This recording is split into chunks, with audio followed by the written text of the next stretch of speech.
దైవజనులు భక్త సింగ్ గారు తెలియని వారు ఎవరు ఉండరేమో. క్రైస్తవ ప్రపంచంలో కొంతమంది దైవజనులు చాలా అద్భుతమైన సేవ చేసి ప్రభు దగ్గరికి వెళ్ళిన వారు ఉన్నారు. ప్రభు కొరకు అద్భుతమైన కార్యాలు చేశారు. ఈ established more than 10,000 churches all over the world. ఒకరోజు నేను ఆ ప్రాంతానికి వెళ్ళి సువార్త కోసం వెళ్ళారు. సువార్త చెప్పిన తర్వాత యూజువల్గా దేవుని సేవకుడు ఎక్కడైనా వాక్యం చెబితే వాక్యం అయిపోయిన తర్వాత ఎంతో కొంత చేతిలో ఏం పెడతారు చెప్పండి? కానుక. ఎందుకంటే సేవకుడిని ఒట్టి చేతులతో పంపించకూడదు. అదేదో నియమం అని నేను చెప్పట్లేదు, కానీ దట్స్ రెస్పెక్ట్. దేవుని సేవకుడు వాక్యోపదేశం చేశాడు కాబట్టి వాక్యోపదేశకుడిని ఒట్టి చేతితో పంపకూడదని ఆలోచన. మరి అదేంటో కానీ ఆ గ్రామస్తులు దేవుని సేవకుడిని పిలిచారు, కానీ ఆయనకి ఏది ఇవ్వడానికి వారి దగ్గర లేకపోయి ఉండొచ్చు, లేదంటే ఇవ్వలేకపోవడానికి కారణాలు ఏమైనా ఉండొచ్చు. ఈయన వెళ్ళిన తర్వాత వాక్యం అంతా చెప్పేసిన తర్వాత ఈయన దగ్గర డబ్బులు ఏం లేవు. ఇప్పుడు రిటర్న్ రావాలి మళ్ళీ Hyderabad. He preached the word and he had nothing in his pockets to come back to his place.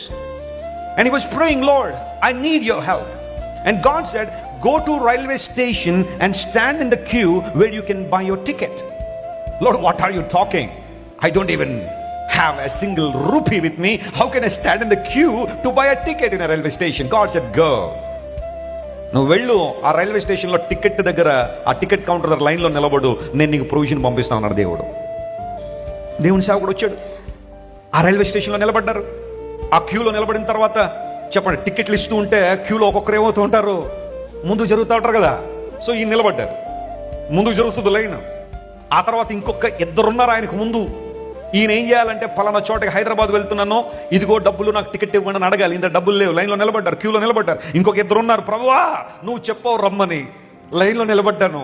ఇప్పుడు తీరా అక్కడికి వెళ్ళిన తర్వాత నా దగ్గర డబ్బులు లేవండి, టికెట్ ఇవ్వండి అంటే ఇస్తారండి ఎవరైనా?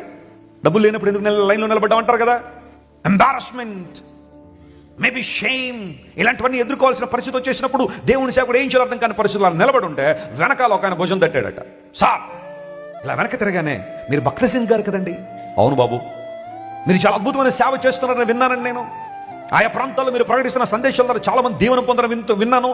మిమ్మల్ని చూడగానే దేవుడు నాకు ప్రేరేపణ ఇస్తున్నాడు, ఈ ధనాన్ని మీ సేవలో ఉపయోగించమని. Take this money and use it for God's work. A miraculous provision from the Lord in the last minute. There were only two people in front of him, but even before he meets the embarrassment, my God provided what he needed. Hallelujah. మీకు విషయం చెప్తాను. భక్త్ సింగ్ గారు ఈ విషయాన్ని తన పుస్తకాల్లోనూ ఆయన ప్రసంగాల్లో చెబుతూ, ఆ పర్సన్ ఇచ్చిన డబ్బులు ఉన్నాయి చూసారా, వాటిని లెక్క పెడితేనట ఎగ్జాక్ట్గా హైదరాబాద్కి వెళ్ళడానికి ఎంత కావాలనుకున్నాయట అక్కడ. దేవుడు నా స్తోత్రం కలగాలి. That's exact amount what he needed for that hour.